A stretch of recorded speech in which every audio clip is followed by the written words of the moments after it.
sering pergi misa ya? Sering enggak. Kalau pernah pasti. Pernah Ya kan? pasti. Karena memang di Dan wilayah kita nih Pernahnya jarang. sering nggak?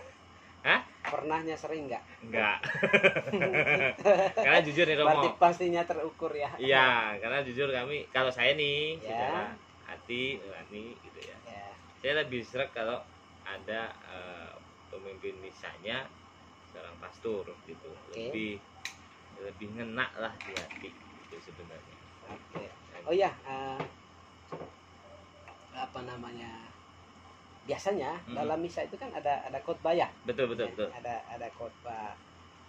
Pastor ya? Pernah nggak dengar khotbah para pastor? Yo pastilah, nggak mungkin saya tinggalin dong untuk selesai.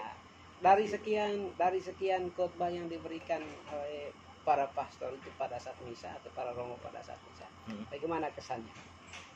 Ya itu satu apa ya, bahan tambahan ilmu saya sebenarnya, pengetahuan saya tentang apa isi maksud dari Alkitab, dari Injil itu sendiri, dan presentasinya ke arah ya kita harus lebih apa ya, lebih mendalami tentang maksud sebenarnya Alkitab itu gitu ya. Jadi tambahan ilmu lah bagi saya sebenarnya, dimana romo atau pastor itu memberikan khotbah itu yang berhubungan dengan ayat yang disampaikan, maksud dan tujuannya itu apa sih gitu kan. Nah itu yang saya ambil.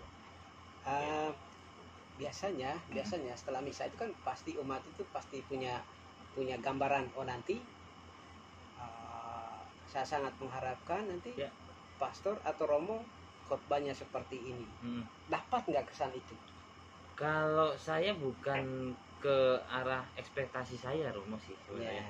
Saya berharapnya bukan ekspektasi saya sesuai, tapi kalau saya lihatnya maksud dari khotbah itu yang nyambung sama ayatnya tuh apa, itu yang saya ambil. Jadi bukan arahnya nanti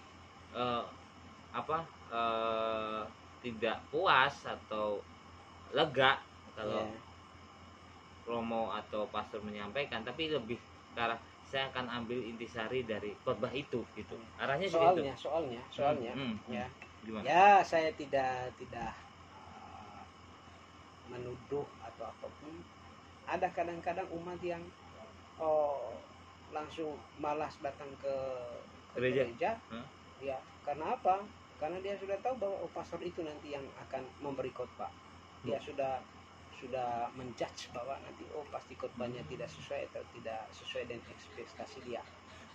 Ya kalau itu salah sih. Oh ya, salah ya. Salah. Kenapa salah saya bilang? Ya tujuan kita ke gereja apa sih? Ya, kan gitu. Bukan untuk mengejar ekspektasi kita ya. Betul. Bukan tapi untuk apa? Untuk bagaimana hidup berdasarkan gerakan roh. Betul. Toh pastor yang berkhotbah juga ya pasti dia mendengar roh. Betul. Ya, mendengar roh. Ya di samping itu sih sebenarnya ya itu sudah jadi anjuran dan kewajiban kita beribadah setiap hari Minggu kan begitu. Soal khotbahnya nanti bagaimana ya itu urusan kemudian. Betul. Tapi hal yang paling penting kita berkumpul bersama umat Katolik yang lain. Betul. Kita menyantap tubuh dan darah Kristus ya. Dan juga bisa ya mungkin reunian lah ya. Reunian dengan umat Katolik yang lain. Tapi ini nih penting.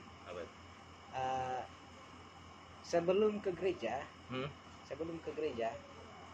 misalnya satu hari atau malam sebelum ke gereja itu baca kitab suci nggak? Baca nggak bacaan yang mau dibacakan esoknya pada hari Minggu? Baca nggak? Nah itu kebetulan kami ini kan di daerah yang mungkin terdalam.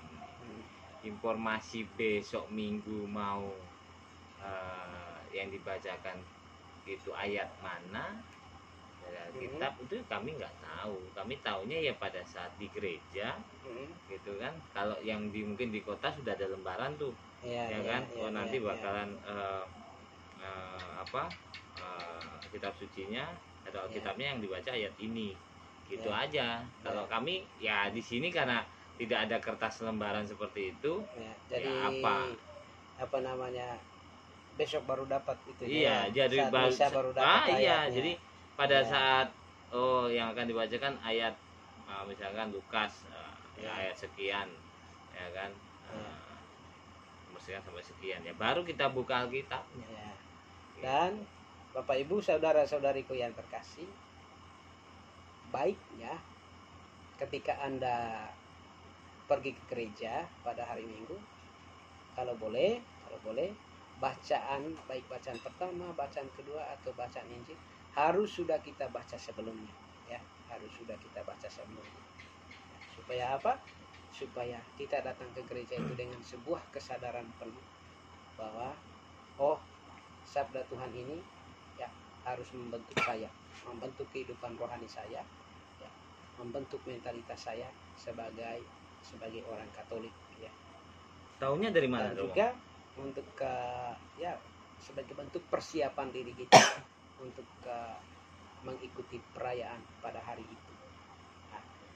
Nah, untuk mengetahui bacaan-bacaan yang nanti akan dibaca besok itu pada hari Minggu, sekarang ini ada apa namanya, e-Katolik, ya.